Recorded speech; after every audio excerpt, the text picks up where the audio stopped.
Siang semua, selamat siang anak-anak. Assalamualaikum warahmatullahi wabarakatuh. Pada siang hari ini, kita masuk ke jam pelajaran ketiga, yaitu kelas biologi. Iya. Adapun sebelum kita memulai kelas pada siang hari ini, ada baiknya kita membaca doa terlebih dahulu secara bersama-sama. Berdoa dimulai. Berdoa selesai. Amin. Baik, kalian semua, apa kabarnya semua siang ini? Baik? Sehat? Alhamdulillah, semua kabarnya lagi sehat dan baik-baik saja. Sebelum Ibu masuk ke materi pada hari ini, Ibu ingin mengabsen terlebih dahulu kalian semua nama-namanya satu persatu. Jadi ketika Ibu sebut, Ibu panggilkan namanya, kalian angkat tangan ya. Absen pertama, Ramadianti. Hadir? Restu. Hadir? Ardianti. Baik. Teresia. Hadir? Nur Anis. Chandrika. Hadir? Oke. Ersita. Hadir? Fatoni. Hadir? Wihanifa. Hadir? Wahdani. Hadir? Yang terakhir, Wita. Hadir. Oke. Jadi, berdasarkan yang telah Ibu absen, alhamdulillah ya kalian tidak ada yang tidak hadir. Artinya semuanya pada hari ini hadir dan kita dapat melaksanakan kelas pada hari ini.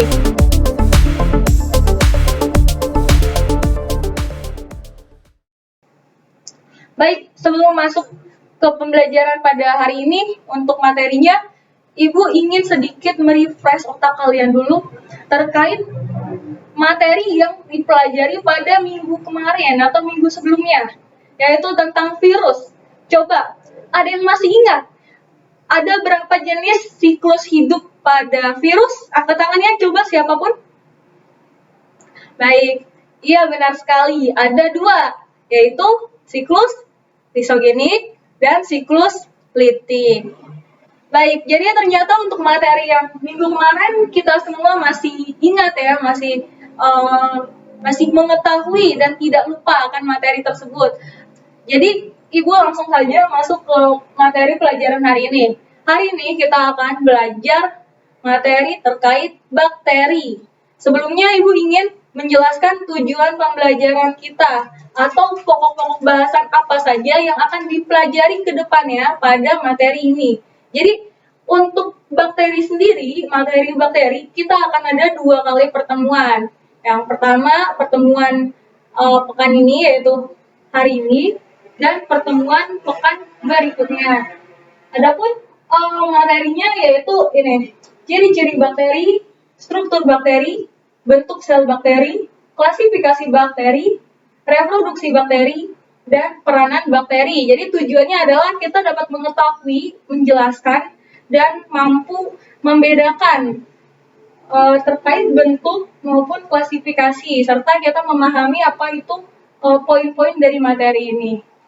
Namun, pembagiannya untuk pekan ini atau hari ini, Ibu akan memberikan 4 poin dulu sebagaimana yang di depan ini, yaitu ciri-ciri, struktur, bentuk, dan klasifikasi. Adapun reproduksi dan peranan bakteri akan dijelaskan pada pertemuan berikutnya ya.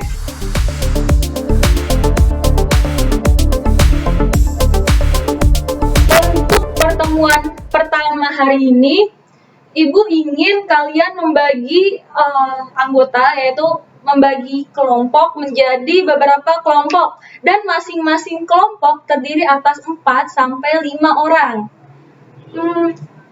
Kebetulan hari ini kalian semua hadir ya, 24 orang, maka sepertinya kita bisa bagi menjadi 5 kelompok dan dilakukan per baris. Baik, Ibu mulai menghitung. Untuk barisan sini adalah kelompok 1, barisan sini kelompok 2, barisan sini kelompok 3, barisan sebelah situ kelompok 4, dan barisan yang paling ujung itu adalah kelompok 5. Ya, masing-masing kelompok jadi terdiri atas 5, ada yang 5, lalu ada yang 4, pas ya. Ibu minta setelah ini kalian kumpulkan nama-nama anggota kelompoknya, siapa-siapa saja.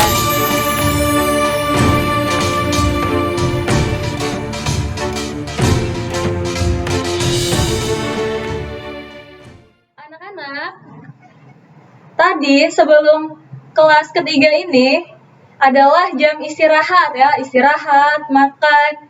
Sekarang Ibu mau tanya, kalian udah istirahat semua ya? Udah, oke. Udah pada makan semua? Udah, alhamdulillah, berarti pada kenyang. Lalu, sekarang yang ingin Ibu tanyakan, ketika jam istirahat, siapa yang makannya menggunakan tangan? Angkat tangan. Baik, iya ada 5 orang ya. Dari kalian yang makan menggunakan tangan langsung itu, siapa yang belum cuci tangan? Ada? Oh, ada 1 orang. Oke, yang belum cuci tangan sini.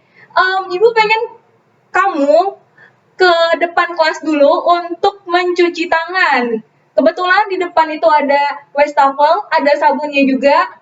Tolong silakan cuci tangan. Cuci tangan menggunakan sabun. Setelah itu masuk lagi kembali ke kelas.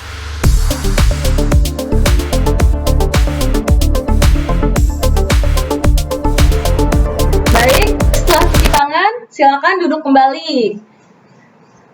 Sekarang Ibu mau tanya kepada teman-teman kalian, selain yang Ibu suruh cuci tangan ya, kepada kalian semua, kenapa teman kalian tadi Ibu suruh cuci tangan? Coba, apa alasannya? Angkat tangan. Untuk menjaga kebersihan dan kesehatan. Iya, benar. Boleh? Ada lagi? Karena tangannya kotor. Iya, benar. Salah satu faktornya juga. Iya, Ibu jelaskan ya. Jadi, di tangan kita, di tangan kalian juga, pada faktanya itu menyimpan ribuan, bahkan jutaan bakteri. Dan bukan hanya bakteri saja di tangan. Bisa saja terdapat kuman, virus, mikroba, bakteri, dan mikroorganisme lainnya. Mengapa demikian? Karena tangan merupakan bagian luar tubuh yang digunakan untuk berbagai aktivitas, berbagai keperluan. Artinya semua aktivitas yang kalian lakukan itu tidak lepas dari fungsi tangan. Jadi dengan demikian, maka sangatlah mudah bakteri dari manapun itu, dari lingkungan sekitar, bahkan dari udara, dari benda-benda, alat makan, atau peralatan apapun yang kita pegang, dan terkontaminasi dengan bakteri, kalian memegangnya juga, maka bakteri ikut menempel pada tangan kalian. Nah, oleh karena itu, Ibu di sini menekankan kepada kalian agar senantiasa mencuci tangan, atau rajin-rajinlah mencuci tangan. Kenapa? Karena itu demi kesehatan juga. Apabila kalian tidak cuci tangan dan makan jajan sembarangan, mana kita tahu ada bakteri-bakteri buruk, bakteri yang tidak baik itu masuk ke dalam tubuh lewat ikut termakan. Maka dari itu biasakanlah cuci tangan. Ya, bisa kalian melakukan kebiasaan tersebut? Bisa. Ya baik, maka lakukanlah kebiasaan cuci tangan tersebut ya.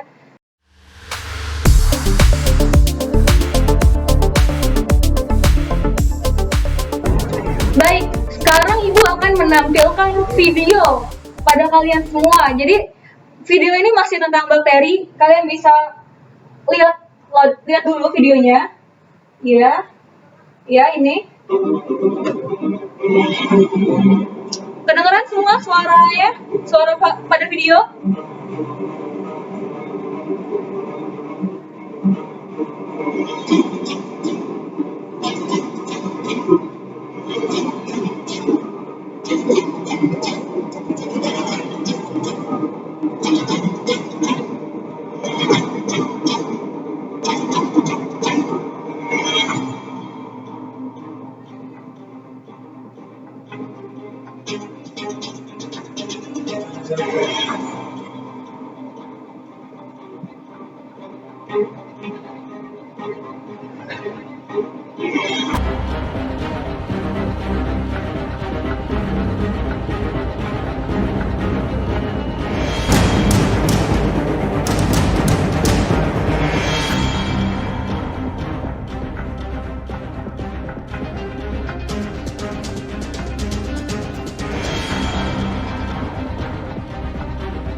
Baik, dari video yang telah Ibu tampilkan kepada kalian semua, ya, video yang telah Ibu tayangkan barusan tadi itu, coba siapapun angkat tangannya. Siapa yang bisa menjelaskan terkait video tadi? Ya, bebas. Iya, benar, boleh. Iya, yang itu juga boleh. Iya, jadi video tadi itu masih berkaitan dengan bakteri, ya, benar. Bahwa bakteri itu memiliki banyak jenis dan banyak bentuk bakteri. Jadi dari beberapa jenis bakteri yang udah ditampilkan tadi, ada yang bentuknya apa saja coba? Iya, bacillus atau batang, lalu spiral, ya, lalu kokus atau bulat. Iya, jadi itu adalah beberapa jenis dari bentuk bakteri. Baik, sekarang Ibu mau melanjutkan ke sebuah permainan puzzle. Di sini Ibu punya puzzle yang akan dipasangkan dengan hal yang berkaitan pada istilah-istilah di puzzle ini. Oke, sekarang dari kalian perwakilan kelompok saja, satu orang, siapapun bebas, boleh. Jadi tugasnya adalah, pertama, Ibu menyediakan beberapa clue pada puzzle. Dan di papan tulis ini terdapat dua bagian, di mana kalian harus memasangkannya atau mencocokkannya antara clue puzzle, dan judul pada papan tulis. Di sini ada dua judul. Yang pertama ada bentuk bakteri, yang kedua ada jenis bakteri. Ya baik, sekarang siapa yang berani maju ke depan untuk memasangkan puzzle-puzzle ini pada papan tulis? Angkat tangannya. Iya, silakan. Ersita bisa? Oke, boleh. Maju ke depan sini. Pasangkan.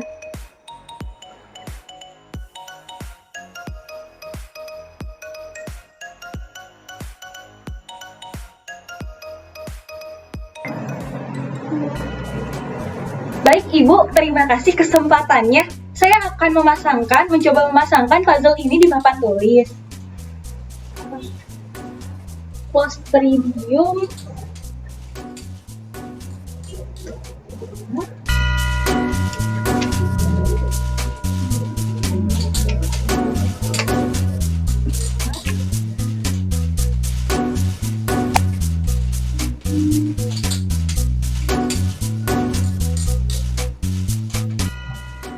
Ya, sudah saya pasang. Di sini saya akan mencoba menjelaskan apa yang telah saya pasangkan pada puzzle. Jadi, pada puzzle terdapat bentuk bakteri. Bentuk bakteri saya memasukkan clue-nya berupa basil, spiral, dan kokus. Karena menurut saya itu adalah istilah untuk bentuk bakteri. Adapun untuk kolom jenis bakteri pada puzzle, saya pasangkan clue-nya adalah Clostridium, Streptococcus, dan E. coli. Karena menurut saya juga beberapa istilah ini adalah bagian dari jenis-jenis bakteri, contoh dari jenis bakteri. Terima kasih Ibu, terima kasih teman-teman atas kesempatannya.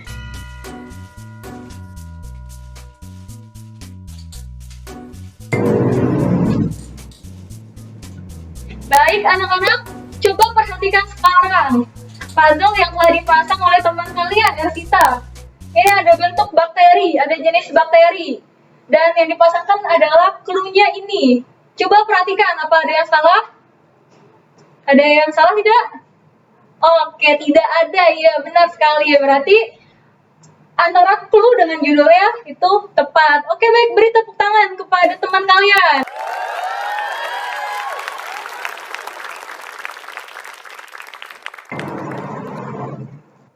Baik, anak-anak semua masih pada semangat?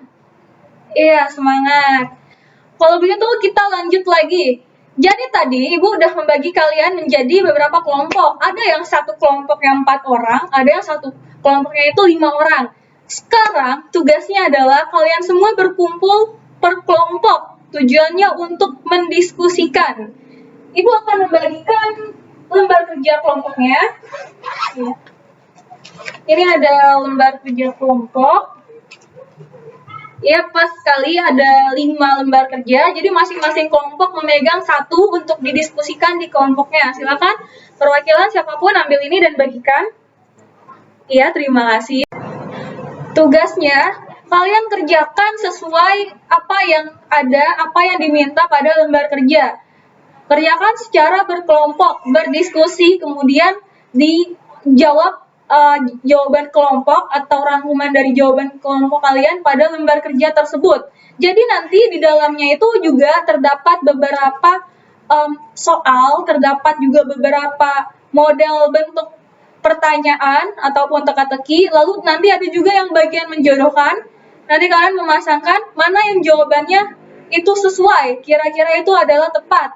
Lalu untuk yang gambar, isi dengan benar, di mana penjelasannya diletakkan di bawah dan keterangan pada gambar langsung ditulis pada gambar tersebut. Ya. Ibu beri waktu kalian untuk mengerjakan lembar kerja tersebut secara berdiskusi selama 35 menit.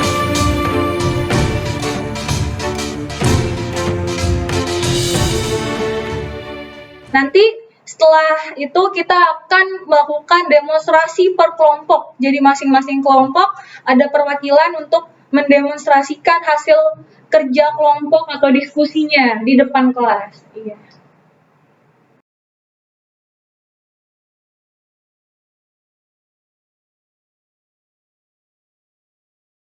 Sekarang Ibu akan menjelaskan kembali, memperjelas dari materi yang telah teman kalian demonstrasikan, itu terkait dengan bakteri. Tadi beberapa teman kalian yang telah maju, itu ada yang sudah lumayan bagus demonstrasinya menurut Ibu. Namun ada juga beberapa yang masih kurang. Jadi dalam artian di sini adalah kurang kelengkapan atas penjelasannya tersebut. Di sini akan Ibu tambahkan lagi. Seperti yang kalian lihat. Bakteri itu berasal dari kata bakterion, merupakan bahasa Yunani yang artinya sel kecil. Berikutnya, yang lebih jelas untuk struktur dasar sel bakteri. Jadi ini ada gambar sel bakteri. Dia memiliki beberapa organel, ada sitoplasma juga untuk bagian dalamnya, lalu ada ribosom. Kemudian ada nukleolit atau DNA yang tidak dibungkus oleh membran inti. Lalu ada membran plasma, walaupun dia punya membran plasma, tapi tidak memiliki membran inti. Lalu ada dinding sel yang terdiri atas peptidoglikan serta membran luar. Nah, di mana setelah membran luar, biasanya bakteri itu diselubungi oleh kapsul. Kapsul itu berfungsi untuk penjagaan, artinya pertahanan tubuh bakteri. Lanjut, ada bagian dalam dari tubuh bakteri. Ini perlu kita ketahui apa saja bagiannya. Adapun untuk bagian dalam dari tubuh bakteri itu memiliki sitoplasma. Sitoplasma mengandung butiran protein, glikogen, lemak, dan organel sel serta asam nukleat. Berfungsi sebagai tempat berlangsungnya metabolisme sel. Lalu ada ribosom. Ribosom berfungsi untuk sintesis protein. Kenapa? Karena dia terdiri atas senyawa protein berupa RNA dan di situ dia memainkan fungsinya. Lalu ada DNA.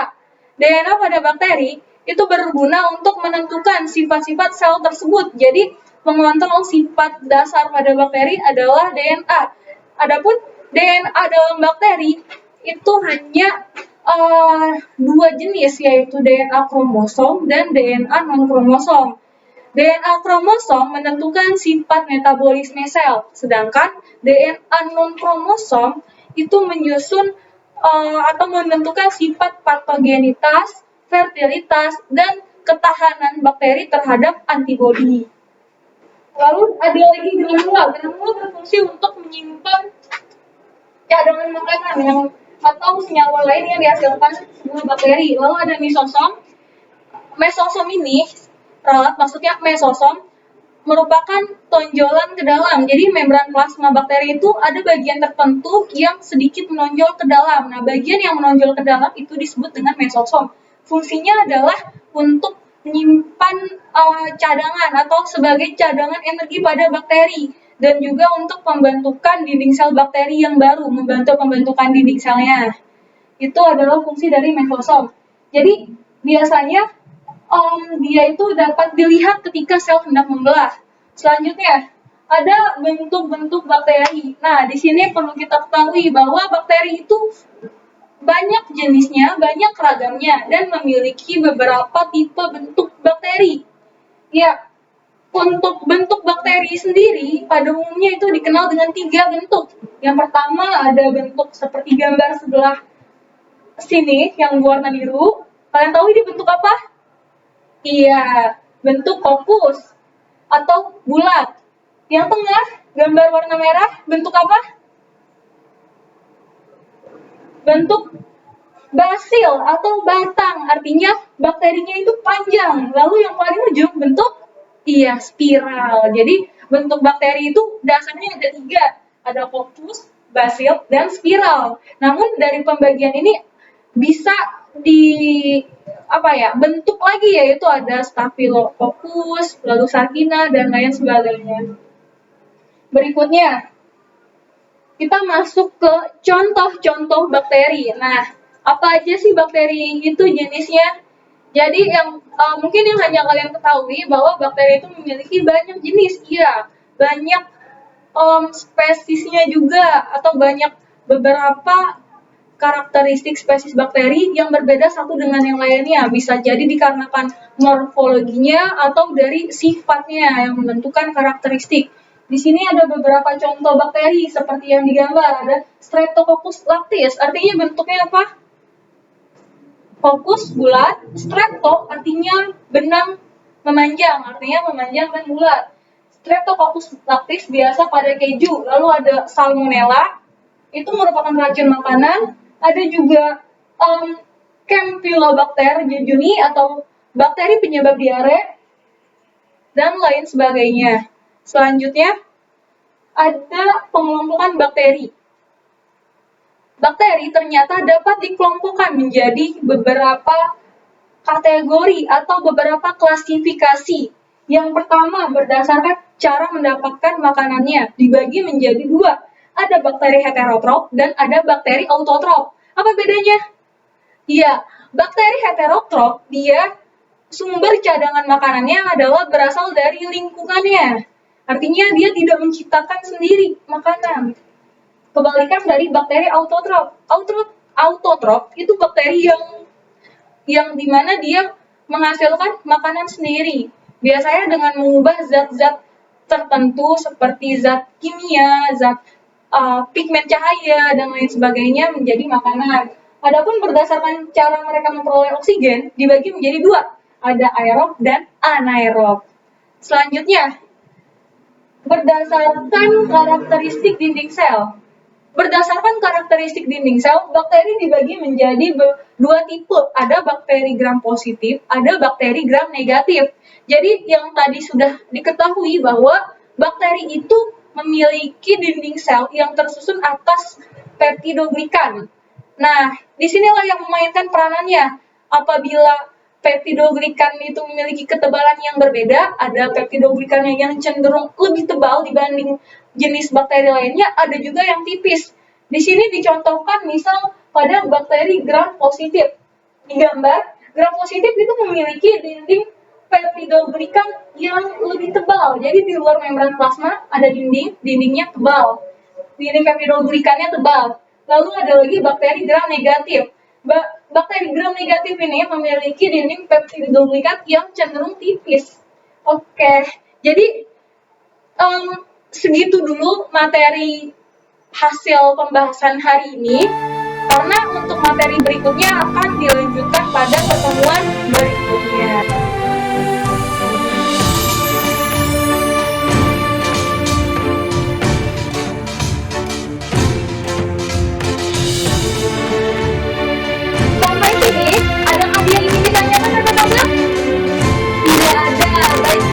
Tidak ada, Ibu anggap kalian semua paham ya materi pada hari ini.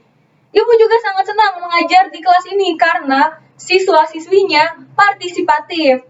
Oleh karena itu, kepada masing-masing siswa-siswi yang sangat partisipatif akan ditambahkan 2 poin. Dan untuk merayakannya, Mari kita membunyikan jargon kelasnya. Ada jargonnya? Ada.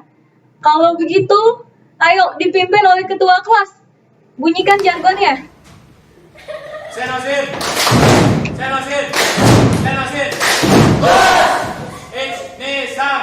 We are Senosin. Baik, sampai sini dulu.